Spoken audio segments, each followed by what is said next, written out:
Bom dia a todos. Eu sou Adriana Rodrigues, sou psicóloga e trabalho com os conflitos da maturidade. O meu trabalho se desenvolve principalmente hoje em dia online, né? Hoje é um dia muito especial porque eu inauguro aqui uma oportunidade de debate da psicanálise, de conceitos, falando sobre as dores e as nossas dificuldades emocionais com o viés da arte, do cinema. E nós vamos aqui conhecer todos esses conceitos e debater com uma pessoa muito especial, que é o meu mentor, professor Leonardo Della Páscoa, psicólogo, psicanalista, né, com especialização em psicanálise em Roma, no Spazio di Psicanálise de Roma, especialista em conflitos, na mediação de conflitos e de relações de casal e família, né? E para a gente iniciar hoje esse nosso bate-papo, eu escolhi um filme muito especial para que a gente pudesse homenagear a nossa Itália e homenagear o nosso professor, né? Com um filme da Sofia Loren, né? Que é Rosa e Momô. Bom dia, professor. Seja muito bem-vindo. Muito obrigada por essa oportunidade. Bom dia, Adriana. É um prazer estar aqui contigo conversando sobre esse filme tão interessante e impactante, né? Com a Sofia Loren arrasando e na maturidade, né? Acho que ela tem mais de 80 anos, se não me engano, e está arrasando no filme, nesse papel dessa prostituta aposentada, vou chamar assim.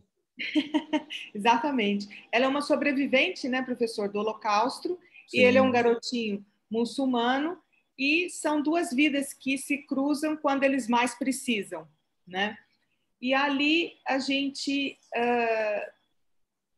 a Rosa é como você mesmo falou, é uma mulher de idade muito avançada, e nesse estágio de vida que eu achei muito interessante para ilustrar o meu trabalho também, ela ressignifica a vida dela na maturidade com esse encontro belíssimo que ela tem com o Momô, né?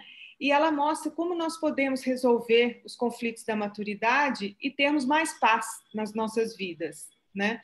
Então, eu gostaria de chamar para a gente analisar alguns pontos desse filme e colaborar aí com todos para que eles curtam com mais intensidade esse filme tão bonito, né? Sem dúvida.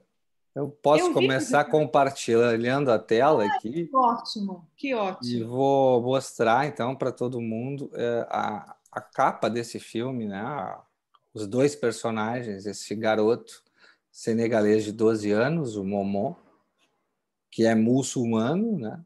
E esse encontro de gerações e de religiões, né? Com esta judia sobrevivente do Holocausto, que é a Rosa, que tem 80 e passas e está bem no período final da sua vida. E é um momento assim e que ela soube receber esse encontro, né, e ressignificar de uma forma tão bonita, né? Ela recebeu o novo, ela recebeu o desafio e soube lidar com isso, né? E quanto desafio, né? Ser um garoto com tantos problemas, né, de vida, emocionais, que veio de lares, né, de orfanatos, e a pedido do médico ela consegue trazê-lo para dentro de casa e promover aí uma relação bonita entre eles, né? Com certeza. Quem sabe a gente faz uma pequena sinopse do filme, né? E daí a gente já contou. E depois a gente vai fazendo comentários. O que tu acha? Acho ótimo. Pode ser? Então, então o filme ele é sobre esses dois personagens. Parei de compartilhar, né? Tô aparecendo só nós agora. A Rosa, ela é uma prostituta aposentada que cuida dos filhos de outras prostitutas, né? Inclusive um dos melhores amigas dela é um transexual espanhol, enfim, que está num conflito se vai apresentar o filho para o pai lá na Galícia ou A não. Lola. A Lola, exato, a Lola. E nessa realidade, né, dentro de Nápoles e tal, que é uma cidade muito selvagem, eu tive várias vezes em Nápoles, e é uma cidade linda, maravilhosa, uma comida espetacular, um A povo, joia italiana. um povo muito divertido, muito engraçado, mas também é uma cidade, é uma selva, né? É uma cidade dura, e o filme mostra toda a dureza, né? A dureza do tráfico de drogas, a dureza da delinquência, a E já dureza de... começa com a delinquência, né? Quando os dois se encontram, né? Ele praticamente é um menino que não tem muita escapatória, porque a mãe dele era uma prostituta também, e ela tentou se libertar da prostituição. Quem a fazia se prostituir era o pai do Momô, e quando ela tentou se libertar, ele matou ela, quando o Momô tinha 4 anos de idade. Então ele tem esse passado muito forte, carregado além da questão da imigração. E ele tem muitos talentos, é um menino muito esperto, é um menino diferenciado, ele se diferencia até em relação aos adolescentes, ele tem 12 anos, mas ele consegue se destacar. Ele é muito curioso, ele é sagaz, ele é inteligente, ele é astuto e está sendo direcionado e captado por um dos traficantes de Nápoles, que vê Professor, nele. posso ir captando Claro. algumas coisinhas aí da sua fala, que eu acho tão importante, eu acho que pode falar alguma coisa aí para os nossos ouvintes, né, quem está nos seguindo. É interessante que todo esse sofrimento dele, né, toda essa vivência, trouxe uma maturidade precoce para ele, né? Ah, sem dúvida, né? A dor faz crescer. Ele, na verdade, ele tem poucos momentos de criança, assim, né? Em alguns momentos, até quem começa a proporcionar isso é a própria Rosa. Vai lá brincar com o... Como é que é o nome do outro menino? Iosef, eu acho, não me lembro. Joseph, É Iosef, e, né, que é o hebreu, outro menino que está esperando a mãe, que não chega nunca, disse que ia voltar logo e não volta. Quando ele perde a esperança, ela aparece. é, Uma das frases que eu sei que te impactou, né? maravilhosa. Como é que é a frase mesmo? Quando a mãe do menino chega, ela Quando a diz, mãe mas a Rosa olha, vê os dois se abraçando. consultar aqui, é quando se perde a esperança que as coisas boas acontecem. Ele tinha perdido a esperança, ou a Rosa tinha perdido a esperança. Eu não sei se Até o que ela Iosef... voltasse, né, essa mãe, né? É, o Iosef, ele não tinha perdido a esperança, não, mas eu acho que a Rosa tinha perdido a esperança.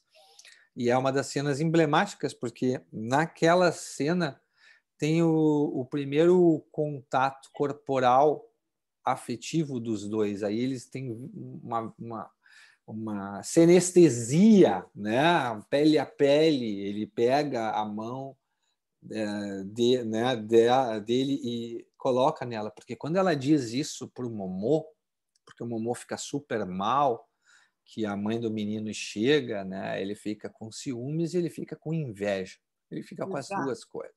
as duas Aí, coisas. e aí ele fica ali borbulhando no ódio, né? Nos sentimentos ruins. E chega ela e diz: Perda, né? Ele chora a exato. perda do menino, mas ao mesmo tempo ele desmonta o quarto do menino todo, né? Na hora com o menino ali presente, né, desprezando e tal. E aí a Rosa vem e ela diz essa frase para ele, e ao dizer essa frase para ele, ela faz ele entender que o que ele está vivendo com ela também é isso. Que essa questão, por isso que ele toca nela e tal, ali tem a verdadeira ligação. E tudo isso é precedido por um dos eventos mais lindos do filme, que é quando o menino sonha com uma leoa. Esse sonho ele é despertado porque esse menino ele está virando um delinquente, ele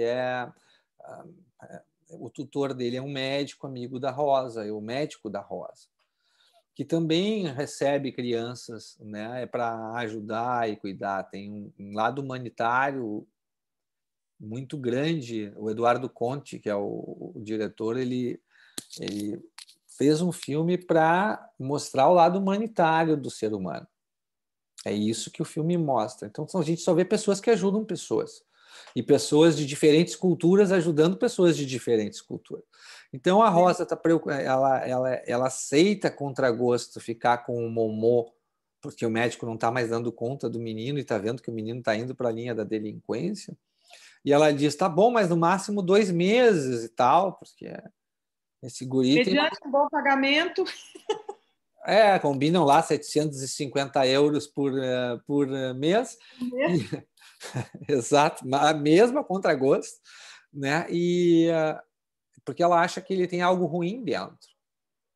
E ele está indo realmente pelo lado disso. Ele começa a traficar, ele trafica melhor que os outros e tal. Ele começa a fazer o que ele quer, a onipotência começa a tomar conta do menino, né? Ele se acha o rei da barriga. Tem cenas em que ele, né? Tem uma que ele é numa festa com o traficante, que ele é levantado em cima de uma mesa, quase um semideus.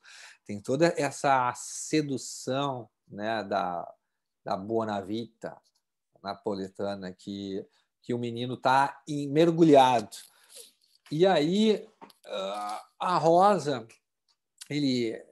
preocupada com isso, porque ela vê o lado delinquente do menino, ela procura um amigo dela que é árabe. Olha só, a judia vai procurar o amigo árabe, né?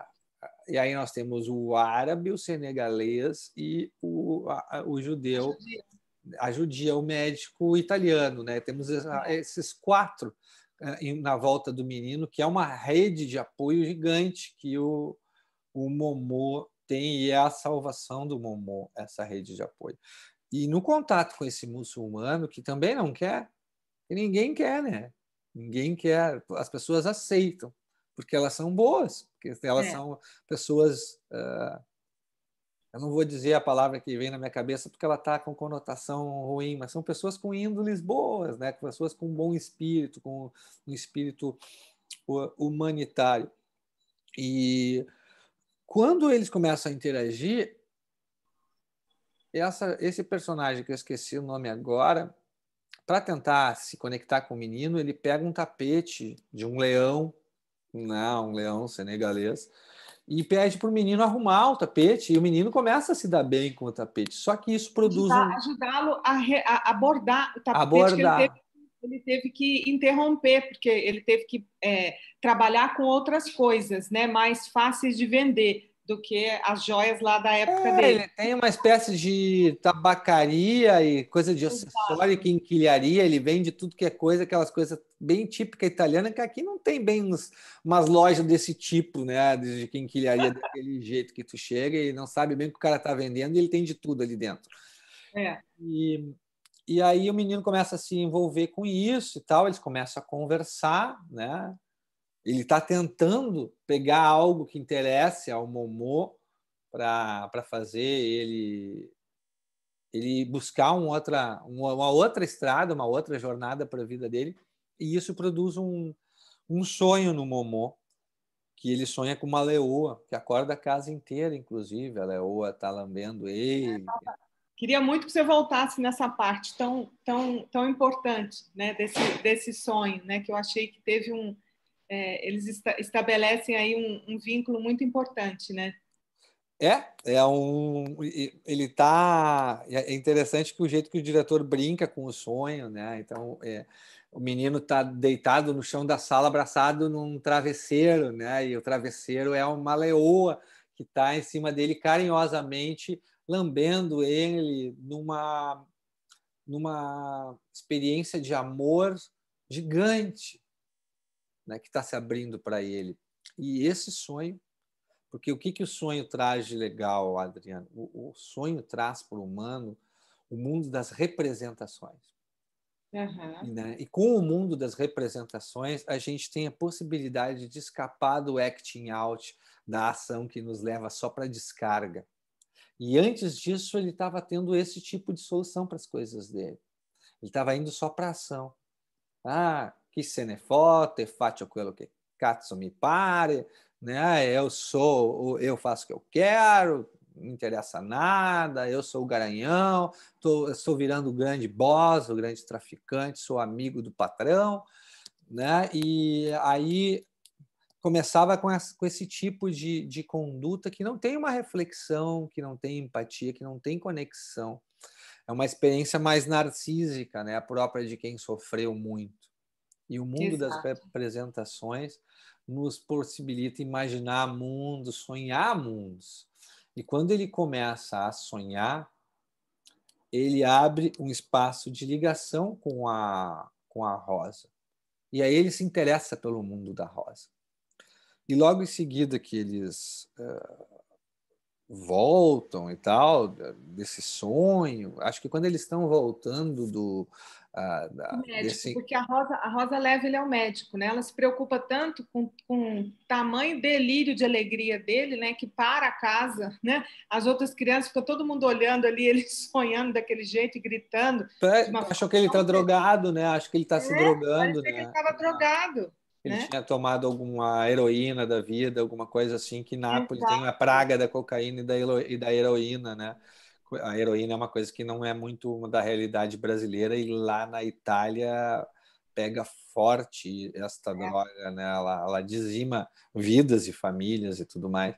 E então eles acham que ele está com algum problema e ela leva, ela se assusta com o amor que ele mostra, porque era um menino que não tinha mostrado nada disso, né? E é interessante porque poucas vezes a gente tem a possibilidade de ver o sonho de alguém. Eu queria Viram? também. Eles presenciaram. Esse é o lado bonito. É um sonho que tem testemunhas. Geralmente a gente sonha sozinho, né, Adri? É. E ali tem um sonho com testemunhas. E sonho com testemunha, a pessoa que está de fora do sonho não sabe o que está acontecendo, né? E tal. E um menino com aquela realidade, mostrando aquele tipo de felicidade com a história que ele tinha, só podia assustar. Como que um menino que sofreu tanto, que tem o histórico que tem, que a mãe é assassinada pelo pai, ele, né, fugindo de asilo e asilo, caindo no serviço social e tudo mais da italiano, com um destino assim difícil de ser mudado. Essas Ela histórias, descobre que ele está traficando, né? em um certo momento, ela descobre. Mas ela tá tão... Porque tem um outro detalhe do filme, né? Ela tá num processo de final de vida, em um processo demencial. Não claramente escancarado, mas ela tá e ela vai piorando no filme. Ela tem aqueles momentos de ausência, né? De a ruptura claramente psicótica. Na realidade, é. Né? Que ela tem um momento que ela e que o Momô chama ela e até protege ela disso quando ele percebe que isso está acontecendo, porque ele vê a vulnerabilidade dela e ela mostra, né? E nesse momento, e a primeira vez que ele vê, se não me engano, é quando eles voltam do médico deles assustados e eles estão voltando para casa e tem o serviço social italiano está tirando crianças de famílias muçulmanas. Dando uma batida, né? Fazendo uma batida policial ali, né? Exato. E estão levando embora um casal de crianças de um casal muçulmano. Não se mostra o motivo, não se sabe qual é a razão, mas ela vê isso chegando em casa com ele. Né? E aí ela pede para ele subir e tal e desce para o refúgio dela. Pro porão. Para o porão. Né? Pô, o porão, no cinema, o porão ele tem uma representação clara do mundo inconsciente e do mundo mais do id, ou isso, né? Dependendo da tradução que a gente encontra. Que é o mundo dos desejos, o mundo das pulsões, aquele onde é a parte mais passional, a parte irracional predomina. E E eles usam esse recurso, assim como usaram no Parasita, assim como o Hitchcock usou no Psicose, o famoso filme onde a mãe está empalhada lá embaixo, né, no porão. Não sei se tu te lembra disso. Quer dizer, o porão ele tem esse símbolo, né? A casa, já por si Tudo só, ali, né? ela Tudo é uma ali. representação Seio, né? simbólica do nosso ego, do nosso eu. Então ela vai lá. Professora, eu queria ele interromper um pouquinho e pedir um pouquinho a tua explicação, ou seja, da importância do sonho, né, na nossa vida, ou seja, o quanto foi divisor de águas no filme, né, e que você pudesse trazer também aqui né, não só está explicando tão bem sobre o porão, mas o quanto o sonho nos ajuda, né, como profissionais a, a entender um pouquinho melhor, né, os nossos pacientes, a trabalhar melhor as suas dores, né? Que a partir desse Legal. sonho, o que trouxe, né, para esse vínculo dos dois ali, a partir desse sonho, né, vivido, quanta coisa se abriu para o mundo da Rosa e do Momô também, né? É isso mesmo. E sabe que é muito importante, porque se a gente for observar, a partir do sonho que o menino, por causa do sonho, e a partir do sonho que o Momô teve, ele conseguiu introjetar, representar na mente dele um objeto interno ou personagem interno de amor. É isso que aconteceu naquele momento ali. A partir da experiência emocional que ele teve com a Rosa e com a casa da Rosa, que tinha outras crianças, A que ele acolhida, interagiu né? também, ele tinha irmãos, né, que ele se ligou afetivamente. E até um pai turco, né? Pois é, exato. É turco, exato, né? E ele começou a criar uma família, né? No final a Rosa morre com a ajuda do Momô, né? E ele vai embora com uma família, ele já não está mais sozinho. Quantas pessoas ele faz parte da família dele? Ele vai embora com 4, 5 abraçados que acolhem ele. É lindo, lindo, lindo. Enquanto ele amadurece, se mostra Naquele que ele momento ele amadureceu. olha para trás e ele alucina, né, a leoa. Alucina num bom sentido. O que está mostrando ali? Que aquele momento foi a salvação do Momô. Ele internaliza esse objeto interno. Até me emociona, sabe? Foi bonito.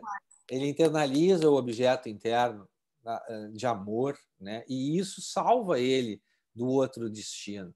Faz com que ele renuncie ao caminho da droga, faz ele ir lá e dizer que não vai mais traficar, lidar Exato. com isso, né? E ir embora.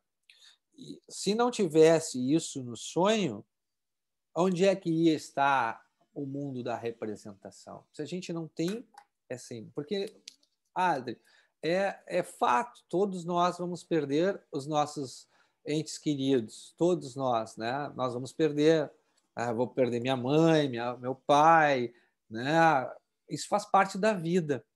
Agora, quando a gente tem representações dentro da nossa mente desses objetos, e são representações de amor, isso faz toda a diferença. Porque quando a gente tem os nossos personagens internos, quando a gente tem conflito, tu que trabalha com conflito da maturidade sabe bem disso, né? A gente tem personagens internos dentro da gente. Eu gosto de... eu estudei na Itália, então Antonino Ferro faz parte do meu referencial. Então é óbvio que eu vou pensar nos personagens internos, lembrando do Luigi Pirandello, né? O siciliano. Ele tem uma obra que é uma obra espetacular que se chama 6 personagens em busca de um autor. Isso, e começa uma peça, estão os personagens ali no palco e o autor não chegou e eles não sabem sobre o que vai ser a peça, sobre o que eles vão falar. Genialidade do Pirandello para representar alegoricamente o que acontece dentro da nossa mente, né? A gente tem personagens dentro da nossa mente e eles falam com a gente.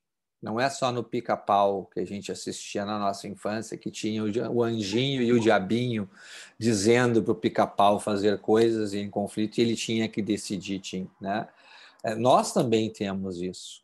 E a partir do momento em que um desses personagens, ou alguns desses personagens, são personagens afetivos, são personagens que nos acolhem, que têm empatia com a gente, né? Que recebem a gente, acolhem a gente, mesmo a gente estando mal ou estando com ódio, faz toda a diferença. Com certeza. E eu acho assim, um outro momento também muito bonito que você citou, já trouxe o final, na morte dela, né, o quanto ele já está maduro de ter vivido, mas um maduro feliz, ele está até mais bonito, né, o Momô, ele olha para aquela leoa, na hora ali no túmulo, né, da Rosa, ele olha para a leoa com um olhar assim de quase que de gratidão, né, e de despedida, em que ele deixa as duas leoas ali, né? Porque ele sabe que a Rosa fez o que ela tinha que fazer, ela cumpriu a missão e a promessa dela com ele, e ele também, porque ele prometeu para ela que não ia deixar ela Cuidar dela, né? morrer no hospital e tudo mais, né? Então, e se tu for reparar, ela morre quando ela é feliz. Exatamente. Quando ela consegue a felicidade, né? Ela morre. Ela diz: "Tu pode vir morar comigo", abraçada com ele lá embaixo, no porão. É. "Tu pode vir morar comigo No porão, né? no Não é porão." professor? Exatamente. Ela acolheu ele dentro, né, do mundo do Dela. sofrimento dela e dos fantasmas dela, né, o mundo que ela sentia protegida, e deixou ele entrar. Ele levou ela para lá, para ela morrer lá, né? Morreu Ele lá e ficou sabia. lá. E ali ele elaborou também o luto dele, né? E aí Ficou quando com ela ela lá. diz: "Tu pode morar comigo, seremos felizes juntos", naquele momento ela morre. É. Né? Que é um outro recurso que o cinema também usa, né, para fechar ciclos de jornadas. E um filme que faz isso muito bem é um diretor que eu adoro, que é o David Lynch. Tem um dos primeiros filmes dele em preto e branco, John Hurt, um dos melhores papéis que eu vi ele fazer. Faz o Homem-Elefante, né? O Homem-Elefante. E o Homem-Elefante também está numa jornada. E ele está num hospital e está construindo uma catedral que ele enxerga só o pedaço da torre da catedral. E ele constrói toda a catedral a partir desse pequeno pedaço da torre da catedral que ele enxerga confinado no hospital. E quando ele termina de construir a réplica, a maquete da catedral, ele também fica feliz, ele encontra paz, deita na cama e morre. Porque ele sabe que se ele vai deitar daquele jeito e tal, que ele não vai conseguir respirar, ele tem muitos problemas físicos, e morre. E por que ele morre? Né? Porque ele morre porque ele encontrou a paz, ele conseguiu, nesta alegoria da própria vida e do próprio espaço egóico, né? Construir, fazer uma síntese e uma representação.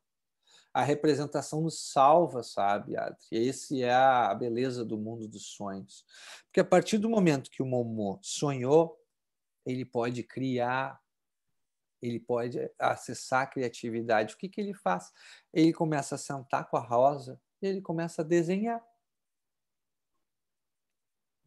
Não tinha nada disso antes. Ele começa a desenhar, e desenha bem, né? Oh, Desenha com um talento, coisas, e aí ele começa a representar. Ele representa a leoa, porque ele está precisando de uma leoa. Porque a leoa, além de ter o aspecto materno, tem a questão da ancestralidade dele, que para os afrodescendentes é muito, muito importante, porque eles têm arrancado isso da vida deles. Tu sabe a história da tua família, e se quiser ir atrás, Adri, tu vai saber tudo e vai conseguir buscar a informação de quase tudo, a maior parte dos casos. O afrodescendente não. Chega um momento em que veio alguém da África e ele já não sabe mais nada, né, da sua história, com essa maldição que foi a escravidão. Então, eles têm uma necessidade cultural, étnica, que lhes é tolhida muito forte, né, da ancestralidade, da história deles, da onde vem essa história, conhecer a própria história. E o Então leão, ele faz parte dos Big Fives, né, da África. É um dos Big de Five. Senegal, né? De Senegal, se não me engano, é o representante de Senegal, o leão.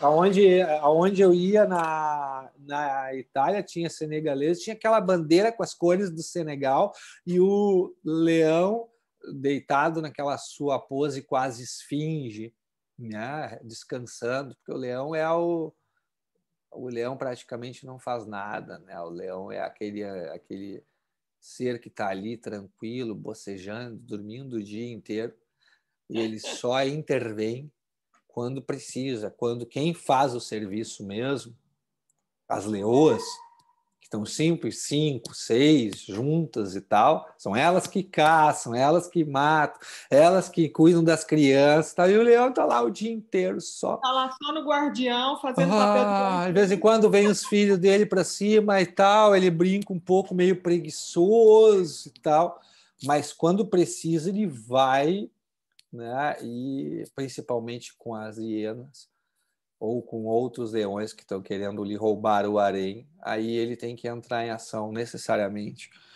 E então tem esse aspecto que o Momo está precisando integrar, e a relação com a Rosa acelera isso, porque é o veículo para ele entrar em contato com essa ancestralidade e encontrar uma família, né? Uma família melhor do que a família que ele teve, que eu acho que isso é que o filme passa também.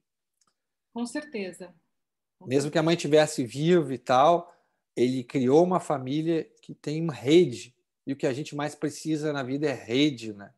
Quando a gente está mal e a nossa vulnerabilidade ela é acolhida e não encarada como fraqueza. Porque em nenhum E uma momento a coisa, vulnerabilidade é vista como fraqueza no filme. jamais. É vulnerabilidade. E quanto mais as pessoas Todos ali, criam todos vulnerabilidade... ali naquela família são vulneráveis, né? Tem a solidão como pano de fundo, né? A Rosa, a Lola, o Turco, o Momô, todos eles, até o próprio traficante, né? Todos eles são muito sozinhos, né? Tem uma solidão muito grande, mas eu acho, e mais ainda esse filme, eu acho que a gente pode trazer para os dias de hoje, né? Ele mostra, né? Dá um retrato do quanto é importante a gente tratar todos esses sentimentos, né? E toda essa diversidade que está em volta da gente. Que olha a família que ela formou na casa dela, né? Quantas etnias tinham ali, quantos gêneros tinham ali, e de uma forma tão amorosa, né? Que o amor ali foi a liga mestre daquilo tudo ali. O critério dela não era a etnia, o critério dela era a vulnerabilidade das mães que ela recebia os filhos, que eram prostitutas, que nem ela. É, Então, tinha a prostituta transexual, a prostituta muçulmana, a prostituta árabe, a prostituta... Né? Tinham várias realidades ali dentro. Né? No filme tinha, acho que ela estava acolhendo 3 naquele momento, crianças. é, Um é. bebê, o Yosef e E o Momô. o Momô, né? Porque afinal, mas dá para ver pela história que ela tem uma história assim, ela tem uma espécie de creche, né? Há É, alguns anos, isso mesmo, né? né? Creche, asilo, porque as crianças também ficavam ali por meses, né? Que os pais deixavam, tinha todas essas questões de realmente privação, né?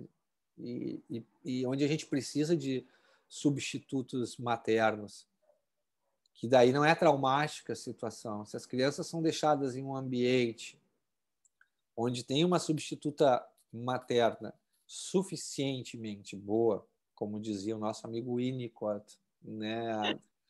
Ela não, a Lola, a Rosa, não, e nem a Lola e a Rosa, as mães do filme, né? Elas não precisam ser perfeitas, elas precisam ser suficientes. Exatamente. Acolhedoras, né? Continentes. Com as suas imperfeições. Exatamente. Inclusive com os seus surtos. Sem dúvida. Tanto não precisa ser perfeita que ela é cheia de imperfeições e está, inclusive, num processo demencial perigoso, que o Momô percebe e protege ela, porque uma das pragas que a nossa cultura ocidental nos passou, e a oriental eu acho que também, é nos dizer que mostrar a nossa vulnerabilidade é fraqueza. O dia que a gente, enquanto humano, Adri, aprender que a nossa vulnerabilidade vai nos ligar ao outro, que é o momento que eu falar para o outro a minha vulnerabilidade, que eu mostrar a minha vulnerabilidade, primeiro eu não vou ter mais medo dela, eu vou lidar com ela. É muito depois bonito. O outro vai saber disso, né? E vai poder me ajudar e se conectar comigo.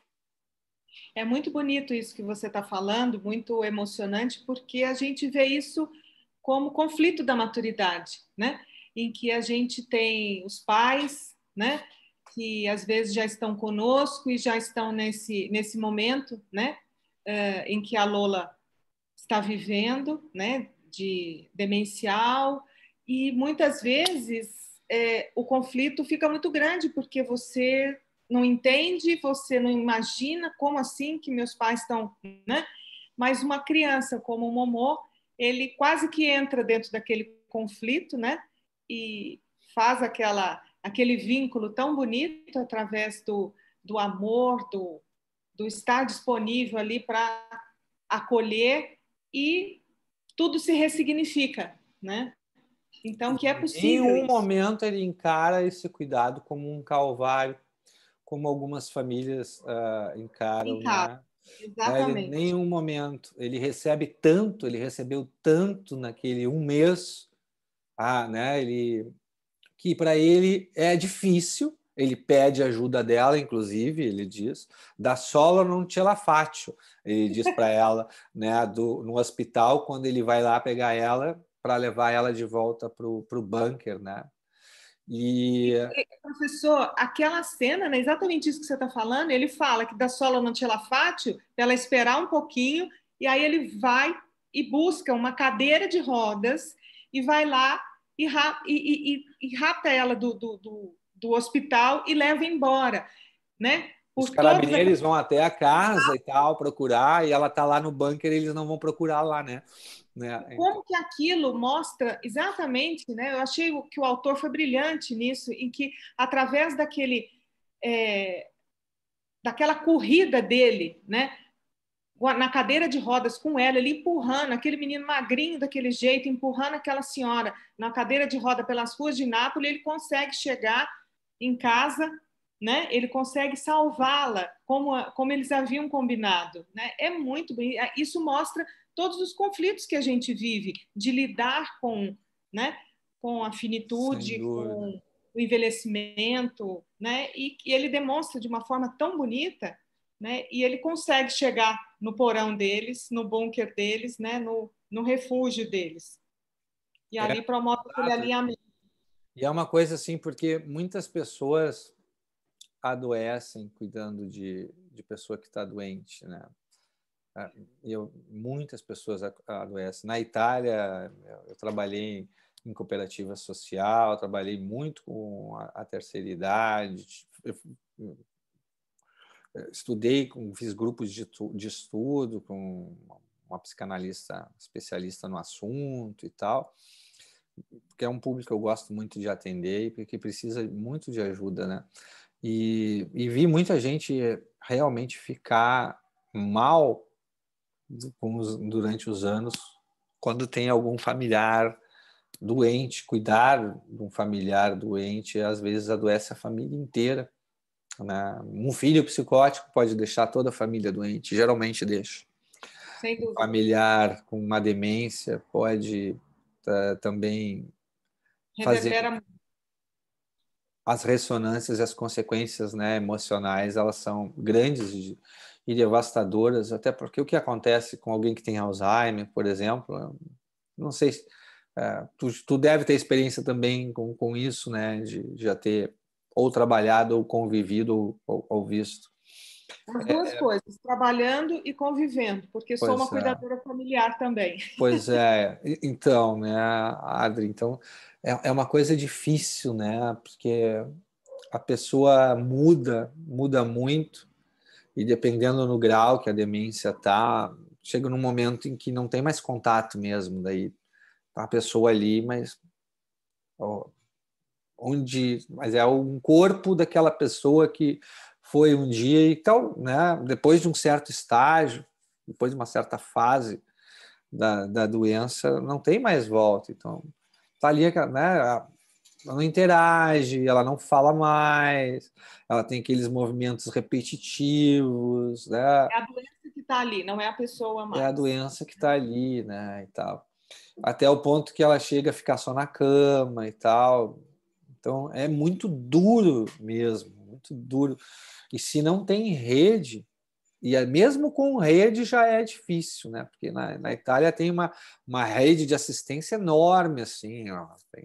Até bastante dinheiro é desperdiçado em algumas coisas, porque tem muita assistência e às vezes a qualidade dessa assistência ela é mais quantidade do que qualidade em alguns casos, Entendo. né? E mesmo assim as famílias sofrem muito, porque é realmente muito difícil, né? Não por nada falam em meu calvário, a minha cruz, né? Essa é a cruz que eu tenho que carregar, as expressões que eu ouvia muito das famílias lá na Itália e que escuto É por aqui isso, também, né? E o é por isso, Momô não tem isso em nenhum momento. em nenhum momento, só acolhimento, né? A E é gratidão é muito grande e ele sofre pra caramba com a morte dela, né? E sabendo que ela vai morrer. Ele sofre pra caramba. Só que, por outro lado, ele também está mais adaptado com a morte do que outras crianças de 12 anos, do que meu filho, por exemplo, né? Que tem 9 anos. Se perdesse algum pai agora, ele estaria com um problema psicológico para resolver. Né? O Momô ele já tinha esta ferida, ele já tinha passado por isso, não era alguém que não tinha lidado com a morte. Né? isso fez ele também ressignificar a vida dele e deixá-lo muito mais forte, resistente, maduro, né? E ele conseguiu fechar esse ciclo de forma tão bonita, né? Abandonando a leoa dele, deixando a leoa dele e indo para a vida, né? Para essa rede dele, vivendo super bem. É por isso, professor, que eu estou me dedicando muito a esse momento, né? De poder acolher as dores dessas pessoas que cuidam, dessas pessoas, né? Que Sem têm dúvida. O também trabalho é esses muito importante. são problemas da maturidade, que são esse também é um dos conflitos da maturidade que precisa ser muito resolvido, muito acolhido, para que a gente possa ter paz, né? Ô, Adri, qual é os principais conflitos da maturidade que tu está trabalhando, que tu gosta de trabalhar? Muito. Tem a depressão, tem a ansiedade, tem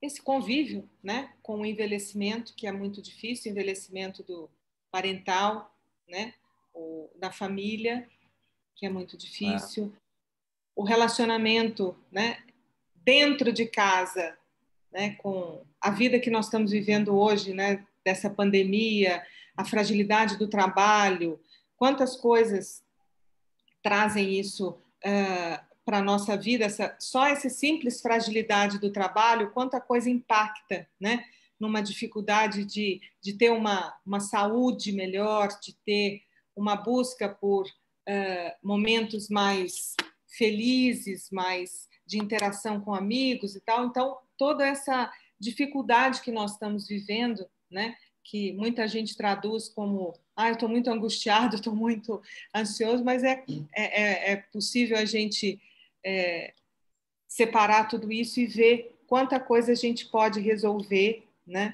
a partir do momento em que a gente se dá esse tempo de conhecer essas nossas emoções e querer trabalhá-las melhor.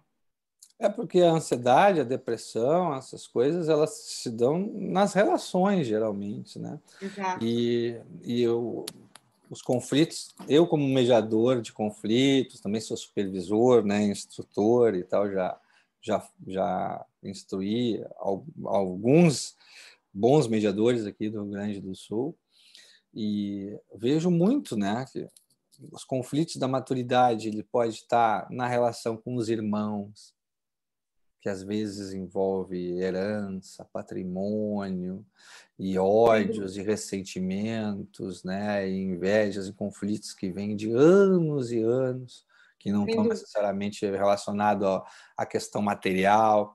Às vezes são com os próprios filhos, né, com uma relação conturbada com os próprios filhos. Os filhos não deixam ver os netos, sonegam os netos, né, porque tiveram uma relação conturbada com o pai e com a mãe. Tem toda uma dificuldade e uma não vontade de conviver. Às vezes pode ser com os pais, né, se tu está na posição de filho. Quer dizer, os lugares mudam e os conflitos eles podem aparecer nas diversas áreas. Pode ser no trabalho também, né? Às vezes a pessoa está num momento de crise, está precisando mudar, e o nosso mundo contemporâneo exige mudança uma velocidade muito rápida, e às vezes a quem está na maturidade não está nesse mesmo tempo, né?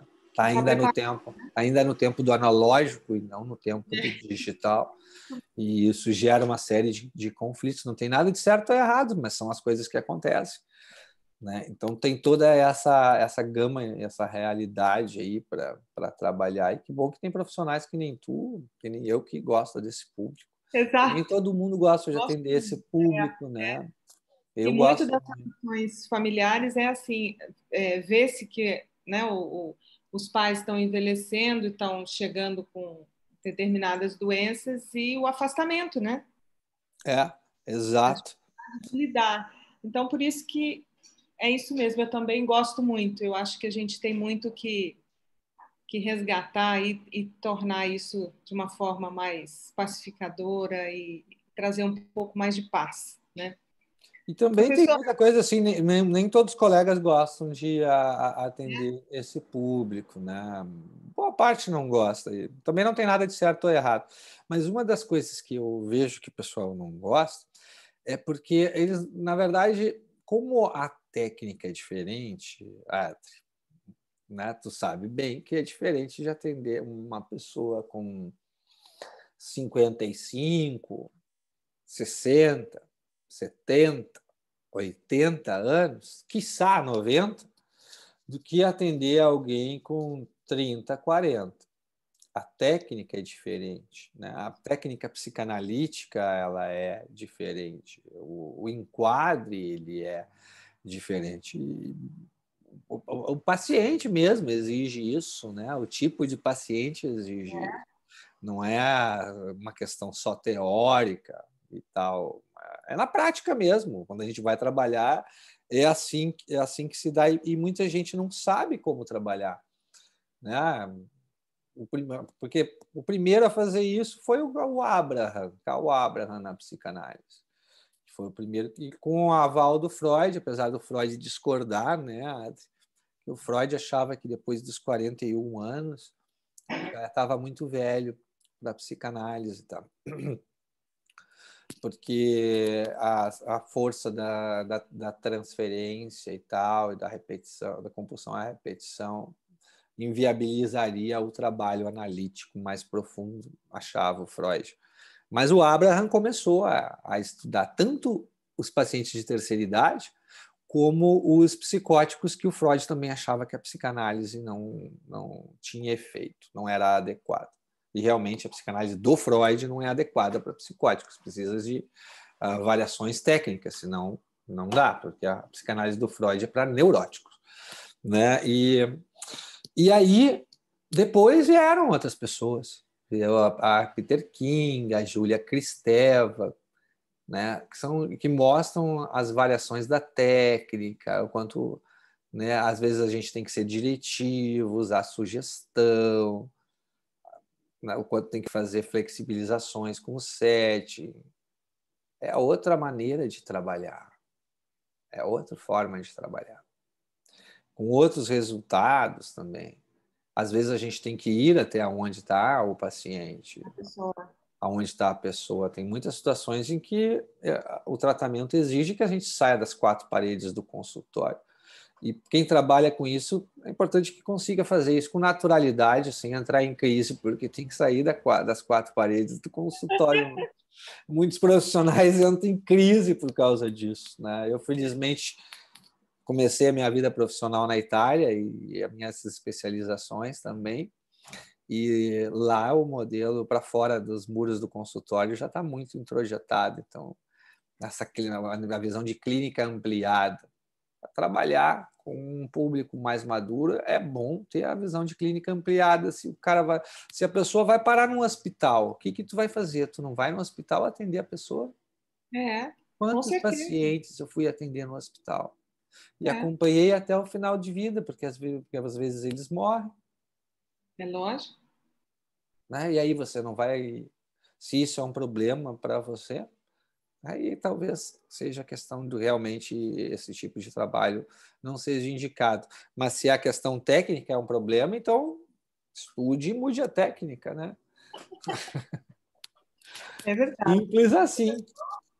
Mas muito bom, estou extremamente agradecida. É um momento muito especial eu acho que inauguramos com chave de ouro, né? Esse nosso momento aqui do Cine Mature, em agradecimento também o nome que a nossa colega batizou esse nosso momento de Cine Mature, a nossa colega que deu esse nome, né? E eu achei genial. E aí eu queria lhe convidar para uma próxima em que a gente possa falar sobre a relação madura de um casal, que tem um filme belíssimo e que filme eu gostaria de convidar para a gente conversar e falar um pouquinho sobre o amor na terceira idade. Qual é o filme, Adri? Alex e Ruth. É um casal em que eles moram em Nova York, no Brooklyn, em que eles estão vivendo o momento de mudar de apartamento. É um apartamento que tem escadas, não é? Tem várias escadas. Ele é um casal de etnias diferentes, né? Ele é afrodescendente e ela é branca, não é isso? Eu vi esse filme, interessantíssimo esse filme. É lindo, é lindo. Então eu queria lhe convidar. Podemos? Mais uma? Com certeza, sábado que vem? Ótimo, que bom. Vamos fazer sábado que vem? Podemos, claro. Desta vez ao vivo, daí? Vamos. Então tá, fechado. Que ótimo. Então, muito obrigada, professor. Eu que agradeço. Só queria saber de ti antes da gente encerrar, mas tá. Como é que foi para ti essa primeira experiência de debate aqui? Foi maravilhosa, foi muito especial. Muito Porque especial. Essa experiência está sendo, né, uma das tarefas do treinamento consultório. A mentoria cheio, nossa, mentoria, que nós estamos né, fazendo, né? Tá fazendo. Maravilhosa, né, do consultório, né, da gente aprender que o nosso consultório é a nossa empresa também, né, e que precisamos tratá-lo dessa maneira, né, e tão bem conduzido pelo nosso professor aqui, pela sua queridíssima colega, professora Débora. Pois é, né? que sobrenome a gente tem, né? Ela é Débora Coelho e eu sou Leonardo Débora Coelho.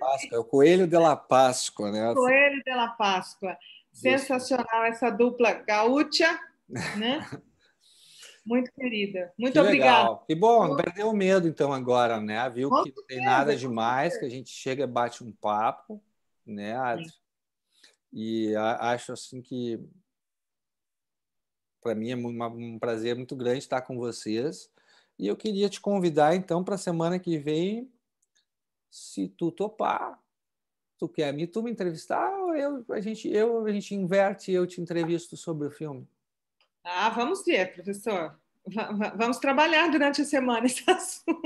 Vamos trabalhar juntos segunda-feira esse assunto, então. Tá bom, mas já gostei da resposta, tá receptiva, tá aberta para novas possibilidades, né?